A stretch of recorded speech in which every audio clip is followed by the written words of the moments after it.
Hello. Hello. हाँ बोलिए बोलिए। सत साहिब गुरु जी। सत साहेब सत साहेब सत साहेब बोलिए बोलिए। हाँ गुरु जी, मैंने आपकी एक वीडियो सुनी ना, आपसे पहले सुनती हूँ लगातार। अभी एक सुनी, मैंने पहले भी 2 बार आपसे बात की है। उसमें थोड़ा सा संशय कुछ है, तो मतलब जब तक नहीं होगा सोल्यूशन तब तक मन भटकता रहेगा। तो वीडियो इसलिए तो निकाले जाते हैं ना, वीडियो देखते जाओ, सब संशय का ये हो जाएगा। और वीडियो में क्या है, संशय का निराकरण ही है ना। अगर आप बोले कि मैं सब देखते हो तो आपको संशय आना ही नहीं चाहिए ना, क्योंकि सभी संशय का जवाब दे दिए चुका हूँ। ऐसा मेरे ख्याल से अभी तो कुछ भी नहीं बाकी रहा। हाँ बोलो। हाँ, पहले भी बात हुई है मुझसे आपकी। हाँ तो मेरे को थोड़ा सा कृष्ण के बारे में आपने बताया ना कि कृष्ण धरती के ही भगवान है। किसी बंदे से आप बात कर रहे थे कि कृष्ण धरती के ही भगवान हैं और काल रूप ही हैं और मीन्स परमात्मा। वो बात तो खैर बिल्कुल जायज है कि परमात्मा का स्थान, लेकिन परमात्मा जो है वही तो कृष्ण बन के आए। यानी कि पुरुष तो एक ही है ना, शुरू में जब है, अगर उसे साकार रूप में माना जाए तो पुरुष तो एक ही है ना। अब उसी ने काल रूप धारा या जो भी रूप धारा है वो भी बने। मतलब एकदम बराबर है आपकी बात। अभी एक काम करो, आप अभी लिखते चलो। ऐसा करो, 2 पार्ट है इसमें, एक परमात्मा वाला पार्ट है और एक प्रकृति वाला पार्ट है, बराबर। हाँ जी, हाँ जी। तो अभी परमात्मा की बातें मत करो, बराबर। तो ये जो प्रकृति है ना, ये भी आदि अनादि काल से चल रही है, बराबर। आदि अनादि माने कुछ मालूम नहीं कि उसकी शुरुआत कैसी हुई। जैसे हम परमात्मा के बारे में कहते हैं ना, कैसा वो होगा, तो अभी हमको तो मालूम पड़ गया कि परमात्मा एक शब्द स्वरूप है, बस। यानी पहले कुछ नहीं था, बाद में वो शब्द स्वरूप में स्थिर हो गया, ऐसा समझो, बराबर। मुझे और उसके बाद कुछ नहीं, अभी सिर्फ परमात्मा शब्द स्वरूप में है, बराबर। और ये लेकिन उसे ना हम एक निश्चित उसमें नहीं छोड़ सकते कि हम इस चीज का निवारण नहीं कर सकते कि वो शब्द रूप ही है, आकार नहीं ले सकता। अगर इतने प्राणियों को आकार दिया, प्रकृति को आकार दिया, दुर्गा को आकार दिया, तो वो आकार ले भी सकता है, कुछ भी आकार ले सकता है। देखो आप गलत कर रही हो, मिक्सिंग कर रहे हो, मिक्सचर कर रही हो, आप फरसान बना रही हो। ऐसा मत करो, ठहरो, मैं वही बोल रहा हूँ। परमात्मा होता है ना, बस एक ही है, और वो परमात्मा शब्द स्वरूप है। शब्द माने साउंड, धुन, आवाज, ध्वनि, बराबर। उसका वो स्वरूप है। अभी वो छोड़ दो, वो भी जाने दो, अभी परमात्मा की बात मत करो। अभी हम यहाँ आए, अभी हम यहाँ आ गए, अभी प्रकृति में हम आ रहे। तो प्रकृति भी जो है ना, जो हम जड़ प्रकृति बोलते हैं, आकार वाली प्रकृति बोलते हैं, बराबर। ये प्रकृति भी पहले निर्गुण निराकार ही थी। अभी मैं परमात्मा की नहीं बात कर रहा हूं। ये ऐसा समझो कि ये प्रकृति तुरीयातीत अवस्था में थी। क्या थी? तुरीयातीत। तुरीयातीत माने निर्गुण निराकार। हाँ जी, बराबर। फिर वो साकार रूपे कैसा ले, तो तुरीयातीत अवस्था में क्या होता है, अपना जो ब्रह्म निरंजन कहते हैं, उसको हम तुरीयातीत अवस्था वाला कहते हैं। अभी तुरीयातीत अवस्था में कोई बॉडी नहीं है, कोई बॉडी नहीं है, बराबर। ऐसा समझे कि हवा के शरीर का समझो, लेकिन जानने वाली हवा, महसूस करने वाली हवा, तो ऐसा एक बॉडी समझो, उसको हम ब्रह्म निरंजन कहते हैं, या ओमकार स्वरूप कहते हैं, या ज्योति स्वरूप कहते हैं, या निरंकार स्वरूप कहते हैं। चाहे तो उसको बहुत सारे नाम है, तो वो भी जाने दो। तो हमें इतना ही समझना है कि तुरीयातीत अवस्था में जो भी था वो ओमकार स्वरूप में था, ज्योति स्वरूप में था, बराबर। उसको हम कहते हैं ब्रह्म निरंजन, बराबर। अभी ब्रह्म निरंजन के पास जो शक्ति है उसको हम बोलते हैं गायत्री। गायत्री माता जो बोलते हैं ना हम, वो भी निर्गुण निराकार है। ये दोनों भी एक ही समय वाले हैं, आदि अनादि है। कौन? अपना ब्रह्म निरंजन और गायत्री। ये दोनों भी जो है ऐसा समझो, मेल फीमेल समझो समझने के लिए। अभी तो निर्गुण निराकार है, उसको तो कोई आकार भी नहीं है, लेकिन ऐसा जो है कबीर साहब ने जो बताया मैं वही बताता हूँ कि तुरीयातीत अवस्था में सिर्फ और सिर्फ कौन था?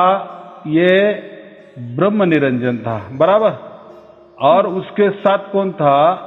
ये गायत्री थी, बराबर। तो उन्होंने क्या किए? उन्होंने बाद में प्रकट अवस्था में आए। कौन आए? अभी कैसे आए वो नहीं मालूम, लेकिन उन्होंने प्रकट अवस्था की। तो पहले प्रकट अवस्था में क्या बनाए? ब्रह्मा विष्णु महेश, बराबर, और उनकी माता कौन बनाए? प्रकट अवस्था में डायरेक्ट ब्रह्मा विष्णु महेश और दुर्गा जी ये आ गए देह अवस्था में, बराबर। जैसे ब्रह्मा विष्णु महेश का हम देह देखते हैं ना फोटो में, हमारे जैसा देह है, तो लेकिन उनको थोड़ा सा 3 चेहरे है। जैसे ब्रह्मा जी को मुख 3 मुख है, 4 मुख है, क्या जो भी है, या हाथ ज्यादा है वो ज्यादा। लेकिन स्थूल अवस्था में या हमारे जैसे शरीर अवस्था में तो वो जो प्रकट हो गए ब्रह्मा विष्णु महेश। और साथ में ऐसा समझो गायत्री ने उसका रूप बनाया स्थूल में। क्या बनाए? दुर्गा देवी जी बनाई, बराबर। अभी देखो गायत्री देवी भी आंखों से नहीं दिखने वाली, निर्गुण निराकार। और ये जो ब्रह्म निरंजन वो भी आंखों से नहीं दिखता, बराबर, वो भी निर्गुण निराकार। तो उसको हम कहते हैं निर्गुण निराकार रूप में, यानी तुरीयातीत अवस्था। लेकिन कृष्ण तो दिखे आंखों से। आपने देखो, आपका जो भी अनुभव है, आपने कोई तो भी पुस्तक से उठाया है या किसी ने तो भी बताया है, वही आपका नॉलेज है। नहीं, मैं एक्चुअली सुनो 14 साल से मैं हूँ, मतलब गुरु ज्ञान में ऐसा नहीं है। अब मैं थोड़ी सी एक चीज जो पूछना चाह रही, जो मेरे संशय है ना वो थोड़ा सा रह जाएगा, मैं पूछूं गुरु जी? जब हम कृष्ण से प्रेम करते हैं, प्रेम लक्षणा भक्ति तो बताई गई, 9 भक्तियां बताई गई, 9 भक्तियां, 9धा भक्ति बताई गई, 10वीं भक्ति प्रेम लक्षणा बताई गई। तो जब हम कृष्ण से प्रेम करते हैं, प्रेम भक्ति हमारे अंदर जागृत होती है, और जब कृष्ण से प्रेम होता है तो प्रेममयी हो जाता है इंसान। मतलब ना सभी से प्रेम करता है, उसके अंदर द्वेष नहीं रहता, और क्रोध लोभ मोह भी छूट जाती है, बाकी चीजें भी छूट जाती है। तो क्यों छूटती है? मैं अगर हम काल में ही है, हम संसार में ही है, बहुत चीजें छूटती हैं कृष्ण से। अगर तुम्हें सच्चा प्रेम सच्ची भक्ति अगर तुम्हारे अंदर जागृत हो जाए तो ना तो लोभ रहता किसी चीज का, ना मोह रहता, ना और काम क्रोध भी नहीं रहते और मेरे अंदर नहीं रहे। चलो मैं नहीं कहूंगी इस चीज को, तो सारी चीजें मिट्टी क्यों चली जाती है? अगर ये काल ही है तो सारी चीजें मिट्टी क्यों चली जाती है? और प्रेम लक्षणा भक्ति तो बड़ी बताई गई है हर जगह। और कबीर ने भी बताया कि 2.5 अक्षर प्रेम का पढ़े सो पंडित होए। और अगर मैं ये कहूँ कि जब कबीर की बेटी की शादी की बात आई थी एक बार, तो सारा सामान उनकी शादी के लिए एक केसो नाम के कोई बंदे दे के गए थे। केसो आया है बंजारा, केसो आया, माल लाया माला पारा, ऐसे करके एक भजन गाते हैं, केसो लाया माला पारा, केसो आया है। तो वो केसो क्यों आया शरीर रूप में? कौन आया? कबीर ने तो पूर्ण ब्रह्म का इंतजार करा होगा। अगर कोई सामान लेके आया उनके लिए, उनकी बेटी की शादी के लिए, तो वो कौन आया? ये मैं ये नहीं कह रही हूँ। आपने जो भी इससे पहले वीडियो डाली थी ना, तो उसमें मैं सारी सुनती हूँ आपकी वीडियो। आप तो गुरु ही हैं, और गुरु नहीं ईश्वर के भेजे हुए कोई बंदे हैं, ऐसा थोड़ी है। तो ईश्वर के भेजे हुए कोई ना कोई वो हैं। तो अब जो संशय उठ गए हैं वीडियो देख के, आपने कृष्ण को देखो, मैंने ना एक ये भी सुना था, कृष्ण कृष्ण सब कहें कृष्ण जाने कोई, त्रिविध लीला श्याम की गोकुल मथुरा के बीच में होई। मतलब जो गोकुल में जो राधा के साथ थे, राधा मतलब अगर ये भी सुना है कि अगर धारा नीचे को बहते हैं तो धारा, और ऊपर को जाते हैं तो राधा। मतलब अगर नीचे को बहती है हमारी चेतना तो हम धारा की तरह बहेंगे नीचे को, और अगर चेतना ऊपर को जाती है तो राधा, समझो राधा रूप है। और एक बार मेरे से पहले आपकी बात हुई थी, तभी भी आपने बोला था कि हम सब राधा ही हैं, मतलब ऐसा भी आपने। अच्छा एक सेकंड में, पहले मैं अपनी बात पूरी कर लूँ, फिर आप मुझे बताना, मेरे संशय मिट जाएंगे ना। मतलब ये है ना, मतलब जो 11 साल 52 दिन लीला की शक्ति ने जो 9वीं में उतरी, अष्टमी में तो विष्णु शक्ति आई, मतलब 4 हाथ वाले दिखाए प्रभु, लेकिन जो 2 हाथ वाले दिखाए, मतलब नवमी में जो शक्ति उतरी, वो जिसने फिर रास लीला की, या जिसने गोपियों को, वो कहते ना, योग माया आई मिली, काल माया देह दली, न तने तने साजी चली, मिली सकल जाई। तो सकल कौन? मतलब ये कहा गया ना प्रभु के बारे में कि जब 11 साल 52 दिन बाद जो रासलीला उसकी कभी शुभ नहीं हुई, ये कहा जाता है। और उसके बाद जो जब मार धाड़ वाली, यानी कि जो काल रूप बने, जैसे राम भी काल रूप बने, कृष्ण भी काल रूप बने, तो फिर विष्णु शक्ति थी, वो विष्णु शक्ति थी। लेकिन जो 11 साल 52 दिन मुरली बजाई, मुरली मतलब वही धुनी मान लो, उसे मुरली भी तो धुनी है, मतलब चलो अखंडित, उस टाइम अखंडित हुई होगी कि खंडित हुई होगी, कैसी हुई होगी, लेकिन जब उन्होंने मुरली बजाई होगी तो वो गोपियों को बुलाया होगा, उसी काल माया देह दली, योग माया आए मिली, नव तने तने साजी चली, मिली सकल जाई। सकल मतलब सकल स्वरूप से जाके मिली, वो सारी जो धुन बजाई प्रभु ने, और सकल स्वरूप से जाके मिली, उस रात की कभी सुबह नहीं हुई, मतलब ये कहा गया ना। तो बस थोड़ा सा यही संशय है कि कृष्ण जो 11 साल 52 दिन लीला करने वाले जो कृष्ण रहे, वो स्वरूप भी वही है कि जो काल बना बाद में अर्जुन वगैरह के साथ रहा, वो स्वरूप वही है कि मतलब, क्योंकि हमने सुना ना, कृष्ण कृष्ण सब कहे, कृष्ण न जाने कोई, त्रिविध लीला श्याम की, गोकुल मथुरा के बीच में। मतलब गोकुल वाला अलग है और मथुरा वाला शक्तिवीर अलग है, क्योंकि वैसे भी जो गोकुल में रहे उनके साथ तो राधा थी, और जो मथुरा में रहे उनके साथ तो जामवंती और रीतम्बरा वो थी ना, तीनों, और रानियां थी तीनों, तो वो विष्णु शक्ति थी। और ये राधा के साथ, तो राधा तो हम सभी हैं, राधा तो एक दिखाया, चलो प्रेम स्वरूप दिखाया कि भाई प्रेम से मिलेंगे ईश्वर, राधा कोई स्वरूप नहीं है, वो तो उसी की औलाद नहीं सकती, और हम ही है उसकी औलाद नहीं सकती। एक देखो तो अगर हम इतना चेंज कर लें अपने अंदर, तो हम ही है उसकी शक्ति भी, और कौन है, वो बुलाएगा।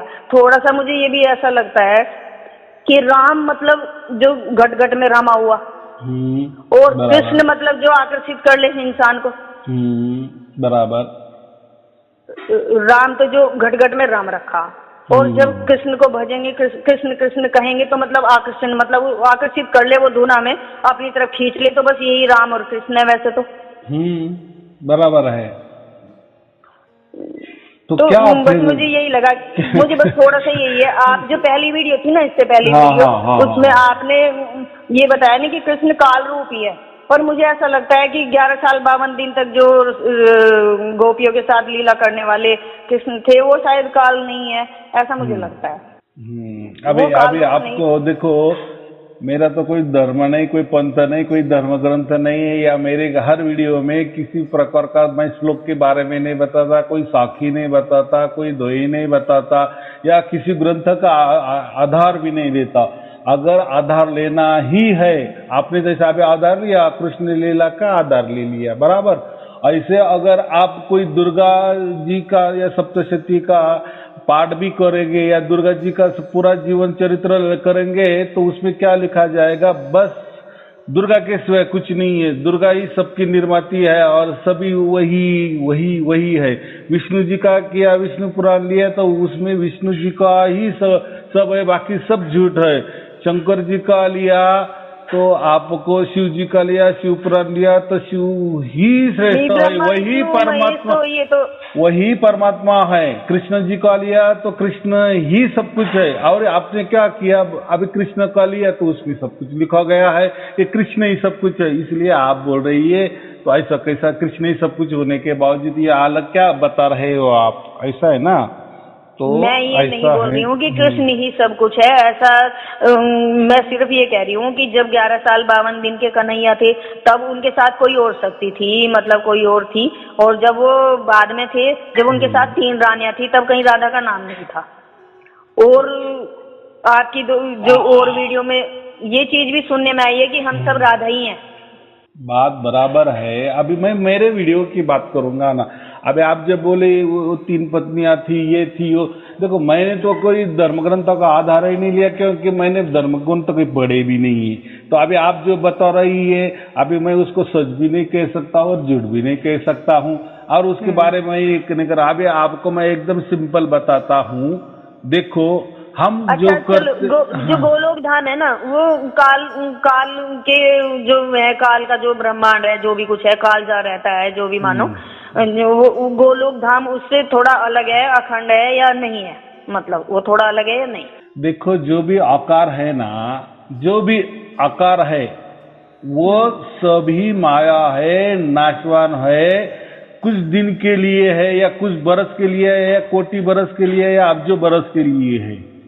आए समझ में? जो भी हम आंखों से दिखते हैं, कानों से सुनते हैं, या जो भी हम हमारी बुद्धि से विचार करते हैं या कल्पना करते हैं, या जो भी हमारे शरीर की जितनी भी 10 इंद्रियां है उसमें से जो भी कई विचार या अनुभव पैदा होते हैं, ये इसको काल कहा जाता है। काल माने क्या?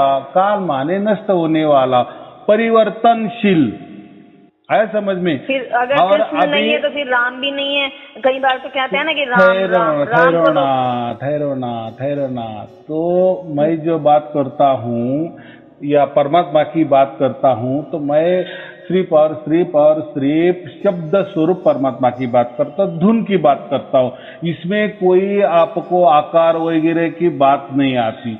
आकार वगैरह की जो भी बात आती है, देखने सुनने की जो भी बात आती है, या जो प्रकृति में प्रेम होता है या हिंसा भी होती है, अच्छा भी होता है, बुरा भी होता है, पाप भी होता है, पुण्य भी होता है, ऐसा भी होता है, वैसा भी होता है, सत्य भी होता है, असत्य भी होता है, बोलने वाले हैं, सुनने वाले हैं, लिखने वाले हैं, पढ़ने वाले हैं, महसूस करने वाले हैं, कलर है, रंग है, ना जाने सब कुछ है।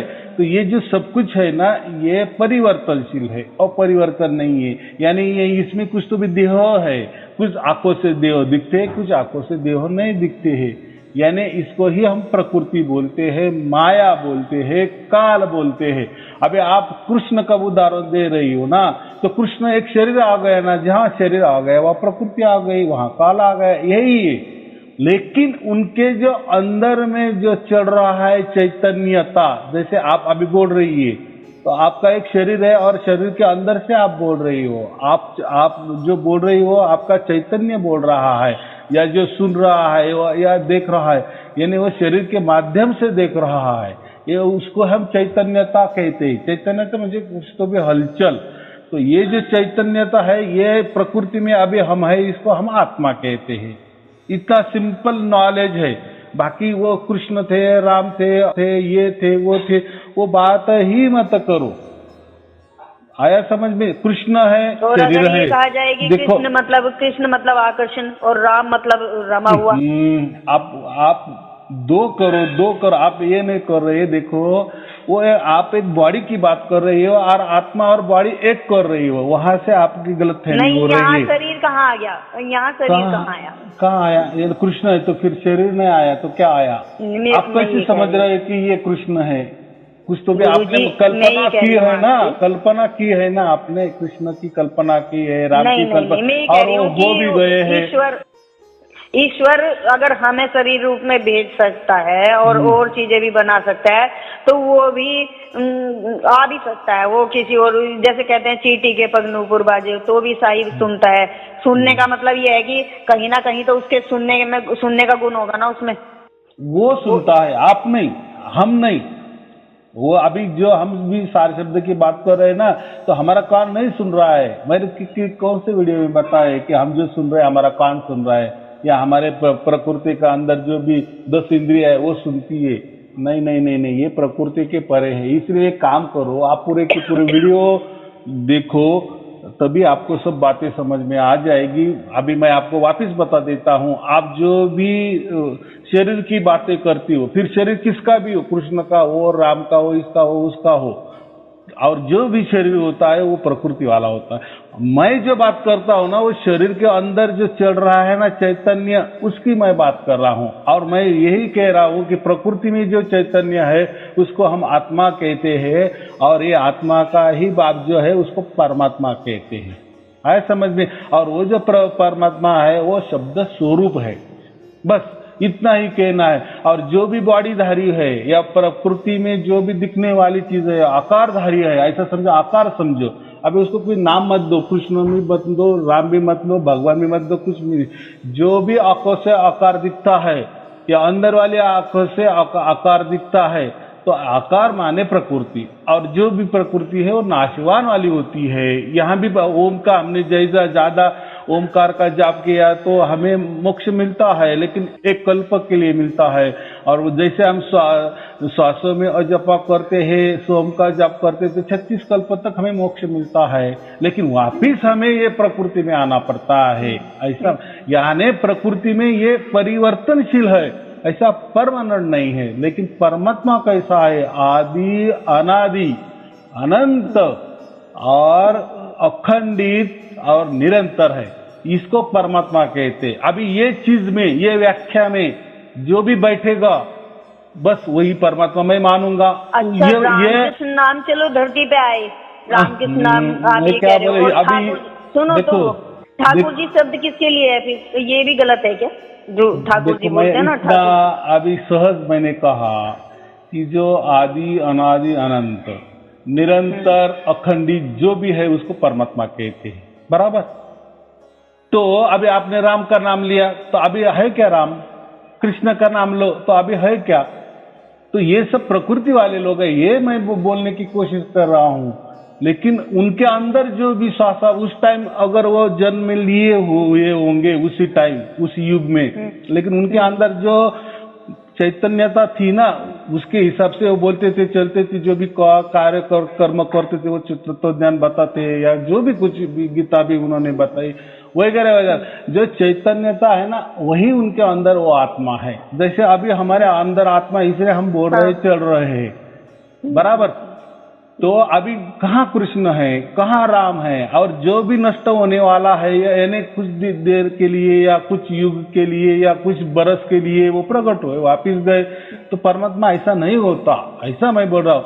लेकिन हमारा जो अंदर वाला आत्मा है ना, तो ये कभी नष्ट नहीं होता। हमारा ये ऊपर वाला बॉडी नष्ट हो जाती है। हमारा समझो मैं अभी 60 बरस जीने वाला हूँ। नाम धरती का है पर परमात्मा तो कहते ही है ना, उस ईश्वर को परमात्मा तो कह ही रहे, क्या ठाकुर जी कह सकते हैं? नहीं नहीं नहीं नहीं, मैं वही बोल रहा हूँ, परमात्मा ये शब्द स्वरूप है। शब्द माने धूल स्वरूप में परमात्मा है, क्योंकि कोई उसका बॉडी नहीं होगा, कोई उसकी जात नहीं होगी, कोई उसका धर्म नहीं होगा, कोई उसका पंथ नहीं होगा, कोई उसकी गुरु गद्दी नहीं होगी, कोई गुरु प्रणाली नहीं होगी, कोई उसकी जात नहीं होगी, या वो किसी वो पृथ्वी वाला भी नहीं होगा। आया समझ में? तो पृथ्वी माने ऐसा कितना 35 लाख ब्रह्मांड है ना, तो अभी एक ब्रह्मांड का हम एक पृथ्वी में रहते हैं, और एक ब्रह्मांड कितना बड़ा होता है ये तो आपको मालूम है ना। ये हम एक पृथ्वी है ना, ये 0.1 में एक पृथ्वी आती है एक ब्रह्मांड की। तो ऐसे 35 लाख ब्रह्मांड है, तो इसमें जो भी कुछ है ये सब नश्वर है, यानी ये ब्रह्मांड भी है, ये भी नश्वर है, ऐसा मैं कह रहा हूँ। लेकिन जो पहले परमात्मा हुआ, बाद में ब्रह्मांड तैयार हुआ, अभी जो भी तैयार हुआ ना वो नष्ट होने वाला है, ये तो बराबर है कि नहीं? जो भी जिसका भी जन्म होता है बड़े बड़े ग्रंथों में उसके स्वरूप का वर्णन है, वो सब क्या है? अभी वो उनको पूछो जिसने ग्रंथ बनाए। देखो ये तो ऐसा मत करो, पूरे दुनिया में बहुत सारे धर्म हैं, बहुत सारे पंथ है, बहुत सारी साधना है, बहुत सारे विचार धारणाएं हैं, लेकिन ये आपको कब समझ में आ जाएगी? कोई तो धर्म ऐसे है या कोई संस्था ऐसे थे कल्पना के ऊपर चला रहे कि परमात्मा, वो कल्पना करते हैं कि परमात्मा ऐसा है, हमारा आत्मा ऐसा है, आप ध्यान करो कि हमारा आत्मा वो परमात्मा के पास जा रहा है, बैठ रहा है, वो हमारा बाबा है, वो हमारा बाप है। नहीं, वो सब नहीं, तो वो सब नहीं, मैं क्या बोल रहा हूँ, तो नहीं, ऐसा ही सभी धर्म ग्रंथ जो है या सभी धर्म है, पंथ है, इनके अलग अलग विचार है परमात्मा के बारे में, ऐसा मैं बोल रहा हूँ। वैसे ही एक मैं परमात्मा के बारे में मैंने एक अलग विचार रखा, और जो भी अलग विचार ही नहीं रखा आपको प्राप्त करके दिया, ऐसा किसी ने किया क्या आज तक? बातें कहानी वो छोड़ दे, वो भी मुरली है। मुरली बजाई वो धुन क्या थी? मुरली बजाई छोड़ दी, खत्म हो गई वो भी।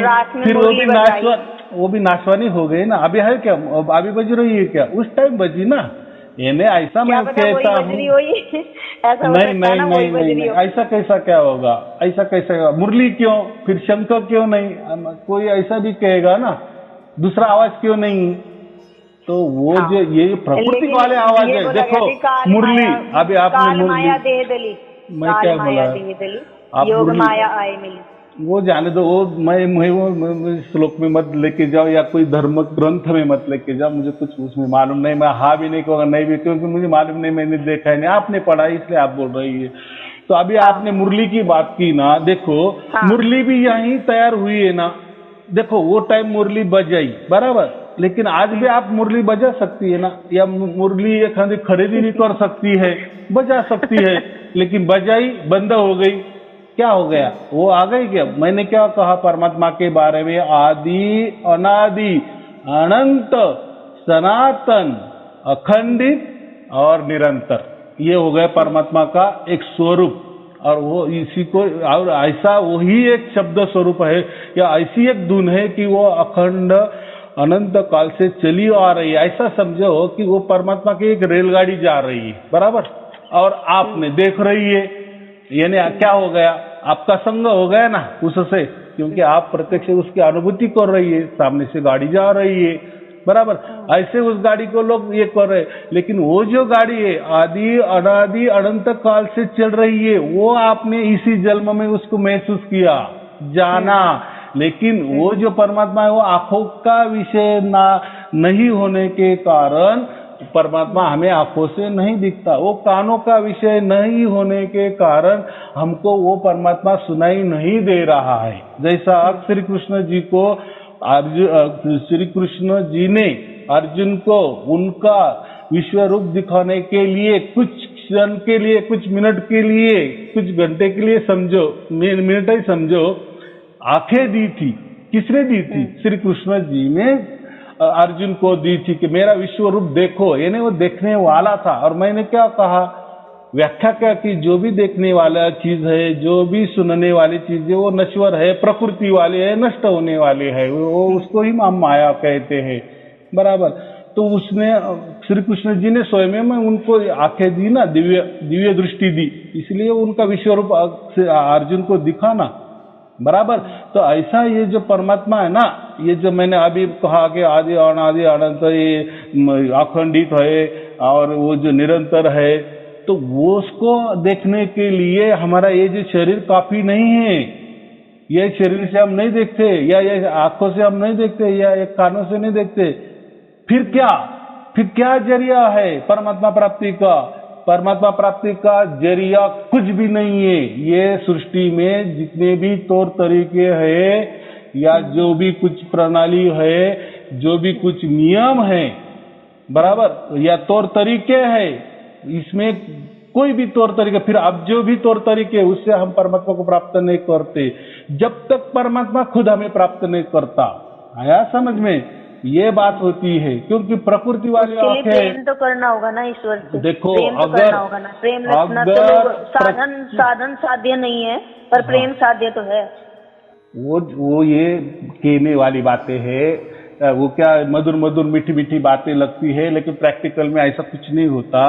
मैं क्या बोला, इतना सटीक बोला और सहज बोला कि परमात्मा हमें प्राप्त करता है, परमात्मा हमें प्राप्त करता है, ना कि हम परमात्मा को प्राप्त करते हैं। तो इसीलिए क्या करना पड़ेगा, मैंने जो भी बताया है, जो भी परमात्मा ने खुद से वो ट्रिक बताई है कि मुझे कैसा प्राप्त किया जाता है, या मैं कैसे आपको प्राप्त करूंगा। हाँ, खुद को साधे बिना गुरुजी कहाँ इतना आसान होता है, कौन चलता है इन सब चीजों की तरफ, कौन चलता है? खुद को साधोगे पहले, साधना पड़ता है खुद को बहुत ज्यादा। तो अभी मेरे ये वीडियो देख देख के लाखों लोगों को कैसा प्राप्त हो रहा है परमात्मा, इसके पहले क्यों नहीं हुआ? तो वैसा भी वो मनुष्य है, आप भी मनुष्य हो, तो उनको जैसा प्राप्त आपको भी होगा ना, लेकिन थोड़ा कष्ट लो ना। कष्ट भी क्या करना है, बस वीडियो सुनने, बाकी कुछ करना नहीं, कुछ भी नहीं करना, ध्यान वगैरह तरीका छोड़ ही दो, कोई ध्यान नहीं करना, कोई आंख बंद नहीं करना, कोई ध्यान बीच में नहीं टिकाना, या वहां टिकाना, कोई मंत्र जाप नहीं, कोई अजप नहीं, कुछ भी नहीं, क्योंकि मैंने क्या बताया, प्रकृति से परमात्मा प्राप्त नहीं होता। तो उसका मतलब क्या है? वापस आप बोलेंगे नहीं मुझे तो ध्यान करना पड़ेगा, वो तो ग्रंथ में बताया गया है। अरे हाँ, उन्होंने जो भी प्राप्त किया वो प्राप्त भी उनको हुआ और नष्ट भी उनको हुआ, क्योंकि वो निरंतर अखंडित नहीं था, वो आदि अनादि नहीं था, वो अनंत नहीं था। बराबर। लेकिन मैंने अभी जो दिया है आपको, परमात्मा आपको प्राप्त करने का तरीका दे दिया है, यानी मैंने भेद दिया है। या अगर ऐसा होता कि मैं परमात्मा लोगों को प्राप्त कर देता तो मेरे घर के सामने लाइन लग जाती है और लोग पैसे गिनाते लाख लाख रुपए, एक ले लो सायारुन जी, और फिर मैं कमांड देता परमात्मा को, अरे परमात्मा इनको प्राप्त हो जाए, तो मेरे वश में आ जाएगा परमात्मा। एक ये सड़ा गला शरीर के अंदर या ये विचारों से या प्रकृति के विचारों से या प्रकृति की कल्पना से फिर मेरे अंडर में परमात्मा आकर मेरे जैसा परमात्मा करेगा। क्या परमात्मा कोई बंदर है? मैं जैसे बोलूंगा उसको वो नचाएगा या वो नाचेगा? हाँ, इसलिए तो ये लोगों ने बेवकूफ बनाया आज तक, धर्म ग्रंथ ही वैसे बने गए और इसलिए किसी को परमात्मा प्राप्त ही नहीं हुआ। ऐसे लिखा गया इसको प्राप्त हुआ, वैसा हुआ। अभी देखो वो जिसको प्राप्त हुआ वो भी आज हाजिर नहीं है, बराबर कि नहीं? तो लिखा है, हम मान रहे हैं कृष्ण जी परमात्मा थे, ठीक है, होंगे, फिर आज कहाँ है, कहाँ अनुभव आ रहा है उसका? तो ऐसा अनुभव, वो अनुभव ऐसा नहीं आना चाहिए। हाँ नहीं, उनको तो दिखे थे परमात्मा, एक क्षण के लिए देगा, ऐसा क्षणिक थोड़ी परमात्मा होता है। अरे परमात्मा तो आदि अनादि आनंद अखंड और निरंतर है। ये व्याख्या में बैठना चाहिए, एक व्याख्या में बस ये दोनों ही बैठती है। इसलिए परमात्मा एक शब्द स्वरूप है और परमात्मा ही हमें प्राप्त करता है, हम परमात्मा को प्राप्त नहीं करते। और ये जो जितने भी तौर तरीके हैं ना, जितने धर्म बने, धर्म ग्रंथ बने, पंथ बने, गुरु गद्दियां बनी या कई संस्थाएं बने, ये सभी प्रवचन भी कर रहे हैं, राम कथा भी सुना रहे हैं, भागवत कथा भी, ये सिर्फ कथाएं है। ये हमें थोड़ा सा अच्छा महसूस कर सकते हैं, हम एक प्रकार का टाइम पास समझो। जैसे कोई मूवी देखते हैं ना, तो हम उसमें 3 घंटा ये हो जाते हैं, आनंद आ जाता है, लेकिन वो आनंद परम आनंद नहीं है, परमात्मा का आनंद नहीं। परमात्मा का आनंद ये परमानंद के लिए होता है। चोटी पे बैठेगा नहीं गुरुजी, एकदम से चोटी पे नहीं बैठेगा ना कोई, पहली कक्षा, दूसरी कक्षा, तीसरी कक्षा नहीं, क्यों करना है? ये देखो, ये परमात्मा का, ये अगर हमने प्रकृति के माध्यम से परमात्मा प्राप्ति करने को गए ना, इसके लिए ये कक्षाएं है। यहाँ कोई कक्षा की बात ही नहीं है ना, मैं करता या मैंने कौन से इसमें प्रवचन में कहा है कि ये करो, वो करो, वो करो। नहीं नहीं नहीं नहीं नहीं, अगर परमात्मा खुद उसकी मर्जी से हमें अगर प्राप्त होने वाला है तो ये प्राकृतिक चीजें या प्राकृतिक गोष्ठी क्या काम है, आया समझ में? इसके लिए हमारा शरीर की भी कोई जरूरत नहीं है। तो ध्यान तो बहुत दूर की बात है, मंत्र तंत्र ये तो यही क्या है, ऐसे तो हजारों लाखों मंत्र तंत्र है। क्या करना है? जाप है, जपा है। तो ये कहने का मतलब ये है कि जब तक उसे पाने की चाह नहीं करेंगे तब तक तो थोड़ी थोड़ी चीजें करेंगे, कुछ ये करेंगे, कुछ वो करेंगे, तभी तो वो अपना रास्ता देगा। वो भी गलत, यानी आपने चाहा ना उसको, वो भी गलत। मैं क्या बोला, इतनी आसानी से ध्यान नहीं जाता है। जिसका भाग्य पूरा होता है उसको ही परमात्मा खूब यानी ऑटोमेटिक वो प्राप्त कर लेता है। आए समझ में? मैं यही कहा है, आपकी ओर से कुछ मत करो, आपकी ओर से कुछ मत करो। अगर आपको पाना है ना कि परमात्मा मुझे कैसा खींच लेगा या उसकी ओर कैसा मुझे ले लेगा, उसकी गोद में कैसा बैठाएगा, तो मैंने जो तरीका बताया है, तरीका भी नहीं कहा है मैंने, बस ये जो आप पहले आपके आत्मा को जानो। आत्मा की भी एक धुन है, लेकिन वो धुन अखंडित नहीं है, निरंतर नहीं है, लेकिन जैसी भी है, हमारे भाग्य में जैसी लिखी है या हमारा आत्मा जैसा भी हमारा भाग्य से बना है, बस उसकी जैसी धुनी उसकी सुनो। वही पुकार है, वही पुकार परमात्मा सुनता है। अभी कैसा सुनता है वो हमें नहीं मालूम, लेकिन जब सुनता है तो बस यही हमारे आत्मा को खींच लेता है। और वही जो हमारी नीचे वाली जो धुन है, ये खींचना ही तो कृष्ण है या आकर्षण है। फिर उसको मेरा कहने का बस यही मैं क्या बोलूं, पूरा जो मेरा कहने का आशय था ना, वो यही था कि वो खींच लेता है तो वो ही कृष्ण है, वही आकर्षण है। चलो कोई बात नहीं, आप उसको कृष्ण कहो, हम उसको राम नाम कहते हैं। मैं तो मैं भी तो यही कह रही हूँ ना, रमा हुआ राम है और जब खींच लेगा वो कृष्ण है, यही मैं कह रही हूँ। कोई बात नहीं, बहुत अच्छी बात। उसको आप कोई भी नाम दे सकते हैं, कोई बोलते हैं उसको सार शब्द बोलते हैं, कोई उसको शब्द गुरु कहते हैं, कोई सतनाम बोलते हैं, कोई वाहे गुरु बोलते हैं, कोई दूर की वाणी कहते हैं, कोई अमृत वाणी कहते हैं, कोई परमात्मा कहते हैं, कोई राम नाम कहते हैं, कोई कृष्ण कहते हैं।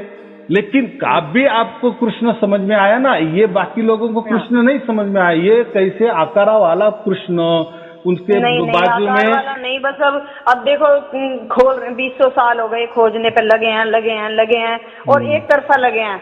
मतलब अंदर दिमाग में चलता है कि कहाँ है, फिर कौन है। कल आपकी वीडियो सुन के ना फिर सारी रात नींद नहीं आई, सोचती रही कौन है, फिर कहाँ है ईश्वर, कौन है, क्या है। तो सारी रात दिमाग में यही आया। हाँ जी, देखो ना, फिर यही लाया मैं कहा कृष्ण वही है, आकर्षण जो ये मतलब धुन की तरफ अगर आकर्षित हो जाए, आप रमा हुआ है, आपने आकर्षित होगी। देखो आपने आकर्षित होगी। देखो आप जो आत्मा हो ना, अभी हम ये कैद है, किसके कैद में? ये काल के कैद में है, प्रकृति के कैद में है, या जो पंचभूत है ना उसमें कैद है। ये पिंजड़े में, हम शरीर के पिंजड़े में कैद है। अगर हम हमारे ही घर में अंदर में है और बाहर से किसी ने लॉक कर दिए है, ताला लगा दिए है, तो हम कैसे छूटेंगे? हम दरवाजा तोड़ेंगे बीच में से? दरवाजा भी लोखंड का है समझो। तो इसका मतलब कितना इजी है, जब कोई बाहर से आएगा ताला खोलेगा, हम ये हो जाएंगे। वैसा ही मैं क्या कहा कि हमारी जो आत्मा है हमारे अंदर, जैसी भी हो, उसको आत्मा नाम दे, जो नाम देना है, बस उसकी एक धुन होती है। बस वो धुन हमने सुनने की कोशिश करो, वही पुकार बन जाती है, वही आरती बन जाती है, वही प्रार्थना बन जाती है, और वो स्कैन होती है। कौन स्कैन करता है? परमात्मा स्कैन करता है। और कैसा करता है वो नहीं मालूम, लेकिन उसको समझ में आता है कि मेरा बच्चा मुझे पुकार रहा है। बस फिर वो धीरे धीरे हमें बराबर शुद्ध पवित्र बनाता है और एक दिन हमें खींच लेता है। जब खींच लेता है उसका समझ में कैसा आता है, कैसा आता है? एक दिन जो खींच लेता है ना, देखो कभी मतलब इंसान क्या क्या है, सब ईश्वर शब्द स्वरूप है, ये अटल सत्य है। अब मतलब ये चीज समझ आ गई है कि ईश्वर अटल सत्य है, शब्द स्वरूप है, मतलब शब्द स्वरूप ही है। लेकिन उसे इंसान को समझने के लिए ना कोई रूप आकार उसे चाहिए, जब भी समझेगा वो धीरे धीरे। वो ऐसा समझो, देखो प्रकृति है ना, प्रकृति में परमात्मा समझो। ये प्रकृति भी किसने बनाई? परमात्मा ने बनाई है ना। और ऐसा सबको ही मोक्ष मिलने वाला नहीं है, सबको कृष्ण समझ में आने वाला नहीं है। मैंने क्या किया? किसने आपको खींचा? किसने खींचा? कोई बाहर वाला इन्हें खींचा ना, वैसा परमात्मा ने आपको खींचा। ऐसा मैं बोल रहा हूँ। आप नहीं खींच सकती थी, आपका जो अंदर वाला आत्मा है ना, वो परमात्मा को नहीं खींच सकता। उतनी पावर है क्या? आपका शरीर अच्छा से नहीं कर सकती या उसको ठीक ठाक नहीं कर सकती, तो क्या परमात्मा को आप खींच देंगे? यानी ऐसा समझना कि ये शरीर से कुछ भी नहीं होता, परमात्मा प्राप्ति होती ही नहीं। ये जो भी कर दिए ना, मंत्र है, तंत्र है, चित्र बनाए है, बॉडी बनाए है, या देवी देवता, ये हजार फंडे, लाखों फंडे है। लालसा केवल पा सकती है। नहीं, लालसा रखो तो पा सकते हैं। लालसा भी नहीं, आपका भाग्य जब पूरा होता है ना, तब आपको सब समझ में आता है, सब वीडियो भी मिल जाते हैं, सब ज्ञान भी मिल जाता है, क्योंकि परमात्मा की तरफ से व्यवस्था हो जाती है। हाँ जी, हाँ जी। ऐसा मैं बोल रहा हूँ, जैसे आपको अभी गाड़ी लेनी है ना, बराबर, तो उसको लिए आपको ड्राइविंग लाइसेंस लेना पड़ेगा ना, तो उसकी व्यवस्था बनाई होती है ना, कई ऑफिस बनाए होते हैं ना, आप जाके वो लाइसेंस ले सकते हैं, यानी व्यवस्था है ना। ऐसा ही अगर हमें अंदर में ऐसा लगता है यार नहीं हमारा भाग्य खुल गया, अभी वो भाग्य कैसा हमारा पूरा होगा ये भी हमें मालूम नहीं पड़ता। लेकिन चलो, क्योंकि भाग्य सिद्धांत और कर्म सिद्धांत ये बहुत जटिल है, और ये परमात्मा की ओर से चलाए जाते होंगे या कैसा होता है ये किसी को मालूम नहीं, ये गुप्त तरीका होगा, ऐसा समझ के चलो, क्योंकि उसका कोई ऐसा डेफिनेशन नहीं है। या जैसे 1+1 2 हो जाता है ना, तो ये तो हम समझते हैं कि एक में एक मिला के बाद में 2 हो जाते हैं, ये होगा एक कोई तो भी गणित, कोई एक शास्त्र, एक कोई तत्व ज्ञान, बराबर, एक कोई व्याख्या, ये कोई विचार समझो। लेकिन ये जो भाग्य कैसा बनता है या कर्म सिद्धांत यानी मेरे उम्र का जो भी आदमी है या आपकी उम्र की कोई लड़की है, वो ज्यादा अमीर क्यों है, मैं इतनी गरीब क्यों हूँ, हमारी तो उम्र तो सेम टू सेम है, हमारा जन्म भी समझो एक ही टाइम हुआ है, ऐसा क्यों? तो ये कर्म सिद्धांत है, वो भी नहीं समझ में आता। और वे भाग्य सिद्धांत किस लिए काम आता है? परमात्मा प्राप्ति के लिए। परमात्मा उसको बराबर लेके जाता है कि इसका भाग्य बन गया है, और इसको क्या गिफ्ट देता है? वो मोक्ष देता है, वो भी अनंत काल के लिए मोक्ष देता है। वैसी प्रकृति भी हमें गिफ्ट देती है। मैंने कहा नहीं, ओमकार का हमने अगर किया तो ओमकार में भी एक कल्प तक हमें मोक्ष मिलता है। एक कल्प माने बहुत सारे बरस, उसका हिसाब आप गूगल में जाके सर्च करो, एक कल्प कितना होता है। और सोम का जो है ना, वो 36 कल्प हमें मोक्ष देता है, लेकिन वो भी 36, बस उसका दायरा खत्म, वापिस हम प्रकृति में आए। लेकिन परमात्मा का ऐसा नहीं है, अनंत काल के लिए मोक्ष और अनंत काल के लिए मुक्ति। मुक्ति माने आप कभी भी, आपका जब तक इच्छा नहीं होती तब तक प्रकृति में आप नहीं आ सकते, अगर नहीं हुई हमेशा के लिए, अनंत काल के लिए आप मुक्त हो गए। बराबर, ये दोनों फायदा है। हाँ, तो अभी एक समझ में आ गया कि मैं जो भी बात करता हूँ शरीर के अंदर वाली, जैसे कृष्ण भी, लेकिन उनको भी कोई चलाने वाला होगा कि ना, अंदर वाला जो चैतन्य है ना, तो वो उनका आत्मा हो गया। किसका आत्मा हो गया? कृष्ण जी का आत्मा हो गया। लेकिन वो आत्मा का बाप कौन है? परमात्मा है। हाँ जी, हाँ जी। वैसा ये प्रकृति है ना, प्रकृति भी एक चलाती है, उसको हम शक्ति कहते हैं। हाँ जी। तो शक्ति का भी बाप कौन है? ये तो हमारा, ठीक है, हमारा एक शरीर है, शरीर का अंदर आत्मा तो समझ सकते हैं, लेकिन ये प्रकृति भी चलती है ना, कि नहीं चलती? जैसी नदी चलती है, जो वृक्ष होते हैं या प्राणी होते हैं या भूकंप भी होते हैं, तो कौन लाता है भूकंप? कौन ये करता है? कुछ तो भी, कोई तो भी करता है ना। तो उसके अंदर भी जो चैतन्यता होते है ना, उसको भी हम आत्मा कहते हैं। वो, लेकिन वो प्रकृति वाला आत्मा। लेकिन अगर हमें परमात्मा प्राप्त करना है तो उसके लिए मनुष्य जन्म में ही आना पड़ता है। अगर इस जन्म में हमने परमात्मा को प्राप्त नहीं किया, यानी परमात्मा ने ही हमको प्राप्त नहीं किया, बस वापिस हमको 84 लाख जन्म में जाना पड़ता है। अब आप बोलेंगी कि समझो कोई विष्णु जी है, अगर उनको मोक्ष चाहिए तो उनको भी वापिस मनुष्य जन्म लेना पड़ेगा। ये मनुष्य जन्म के लिए जो हमारे अंदर वाला जो आत्मा है ना, वो सक्रिय हो जाता है। कहाँ सक्रिय हो जाता है? परमात्मा पाने के लिए। ये जो आत्मा जो मनुष्य के शरीर में है ना, उसका खोज सिर्फ और सिर्फ परमात्मा कर सकता है। लेकिन बाकी सीधी बात है, जब एक बार एक मंत्री पद पे कोई एमएलए बन गया, तो एमएलए से ऊंचा नीचा पद पाने के लिए तो साधारण आदमी बनना पड़ेगा ना पहले, तभी तो उससे ऊंचा नीचा पद। बराबर, पहले तो मतदाता बनना पड़ेगा। वो भी वोटर चाहिए, भारत का नागरिक चाहिए ना। हाँ जी, हाँ जी, हाँ जी। तो ऐसी बात है, और ये सिर्फ मनुष्य जन्म में होता है। तो आपने कोई जो भी देवी देवता है ना, वो कितनी भी महान हो, बड़ी हो, लेकिन उसको भी अगर मोक्ष चाहिए परमानेंट के लिए, तो उनको नहीं मिल सकती। आप बोलेंगे अरे वो तो इतनी महान है, इतने महान है, तो वो क्यों नहीं? क्योंकि ये जो स्कैन होता है ना, परमात्मा कब स्कैन करता है? जब हमारा मनुष्य जन्म होता है ना, तभी वो आत्मा का स्कैन वो कर सकता है। अन्यथा फिर आत्मा के जब कोई इतनी बड़ी प्रकृति चल रही है ना, तो फिर प्रकृति भी क्या कहेगी? मुझे भी मुक्ति दे दो, मुझे ये झंझट नहीं करना है। तो सब कोई, यानी ये जो इंद्र है, वरुण जी है, जी जितने भी देवी देवता है, ये सब मोक्ष में जाएंगे और फिर प्रकृति कोई नहीं चलेगा। लेकिन नहीं, ये व्यवस्था बहुत बड़ी है, बहुत बड़ी और बहुत बड़ी है। इसीलिए हम सिर्फ मोक्ष की बातें करते हैं और हम सिर्फ परमात्मा की बातें करते हैं। और यही राज किसने बताया?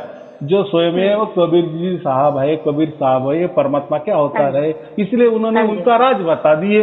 बस बाकी जो हमारे जो धर्म ग्रंथ है ना, हमारे जो धर्म ग्रंथ है ना, इन्होंने, हाँ देखो अभी आपके ही मुंह आ गया ना कि कबीर जी परमात्मा के अवतार हैं, तो वो आ गए ना शरीर रूप में। अभी आप नहीं बोला ना कि कबीर जी परमात्मा के अवतार हुए ना, तो हुए ना अवतार ना शरीर में, हुए तो ना, आ भी सकते हैं, मतलब आकार ले भी सकते हैं। ईश्वर का कुछ वो नहीं है, है ना? देखो वो ऐसा समझो, क्यों आए?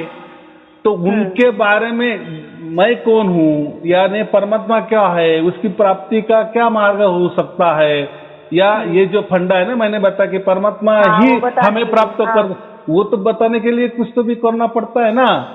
तो उनके सिवा कौन बताएगा? हाँ, नहीं शक्ति भेजी ईश्वर ने ना थोड़ी सी। देखो, जब भी हम हमारे घर के मालिक होते हैं ना, तब हमको सब अधिकार होते हैं ना, तो हम हमारा घर बेच भी सकते हैं, किसी को भेंट भी दे सकते। क्यों? हम मालिक है।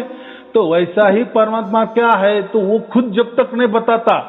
देखो, आपके पास कोई मोबाइल नंबर है, सीक्रेट है, जब तक आप किसी को नहीं देती या किसी को नहीं बताते, तब तक कैसा पता चलेगा? क्योंकि आप उसकी मालिक हो, आपका हक है किसको देना या नहीं देना, बराबर के नहीं? ऐसा ही परमात्मा के बारे में खुद परमात्मा जब तक नहीं बताता कि मैं कौन हूं, मैं आपको कैसा प्राप्त, तो फिर उसने ही बताया ना, इसको भेद कहते हैं। भेद क्या? कि परमात्मा खुद उसकी ओर से ही प्राप्त होता है, ना कि हमारे तौर तरीके से। और ये जो गुरु लोग है या धर्म है, धर्म ग्रंथ है, इसमें ये बात नहीं बताई। तो फिर इसमें क्या प्राप्त होता है? इसमें वही मैंने जो बताया ना, ब्रह्म निरंजन प्राप्त होता है। इसको ही हम ऐसा समझो कि प्रकृति वाला परमात्मा, बस। अब आया समझ में? हाँ, यानी सब टॉप मोस्ट जो है ना, निरंजन कहो या जो ब्रह्म निरंजन कहो, यही हमारा टॉप वाला मोस्ट परमात्मा है। ये प्रकृति वाले बराबर ऐसा है। ये दोनों बातें ये समझता है। आप थोड़ी सी बात को अपना समर्थन दे दो कि कृष्ण नाम जो है वो धुन की तरफ आकर्षित हो जाना ही है, ये समर्थन दे। हाँ, एकदम बराबर है। आपने 1,01% की बात की, और मैंने इसके पहले भी कहा है, उसको कृष्ण कहो या राम कहो, लेकिन लोग क्या कहते हैं, फिर कृष्ण कृष्ण जपने लगते हैं, राम राम जपने लगते हैं। यानी जो यहाँ से पैदा हो गए अक्षर है ना, उच्चार है ना, शब्द है ना, या धुन है ना, वही रटने लगते हैं, फिर गलत होती है। इसलिए हम बताते नहीं या बोलते नहीं, बाकी कुछ नहीं। लेकिन अभी देखो, आपने वो सवाल किए, तो अभी आपको कृष्ण असल में प्राप्त हो गया या समझ में आया, ऐसा समझो। अगर आपको धुन प्राप्त हो गई या धुन ने आपको प्राप्त किया, तो बातें अलग है। यानी कृष्ण, आप असली में अभी कृष्णमय हो गई, बराबर। अभी आप जो धुन सुन रही है, उसको ही रासलीला कहते हैं, ये तो मैंने बता भी दिए है। तो अभी आप असली में राधा हो गई, आप असली में अभी गोपिका बन गई, कि जो अभी कृष्ण के साथ खेल सकती है निरंतर, अखंडित, 24 घंटे। इसको तो कहते हैं रासलीला। है समझ? ये जो शब्द होते हैं ना, ये बहुत उसका अर्थ बहुत गुड़ होता है, गौन होता है, और समझा देने वाला भी आदमी वैसा चाहिए ना। बहुत सुकून मिला आपसे बात करके गुरु जी। कल से ना बहुत ज्यादा टेंशन कल से थी, अब बहुत सुकून मिला और बहुत आनंद आया। सत नमन साहिब। ठीक है, शुभ आशीर्वाद। सत साहिब जी, सत नमन।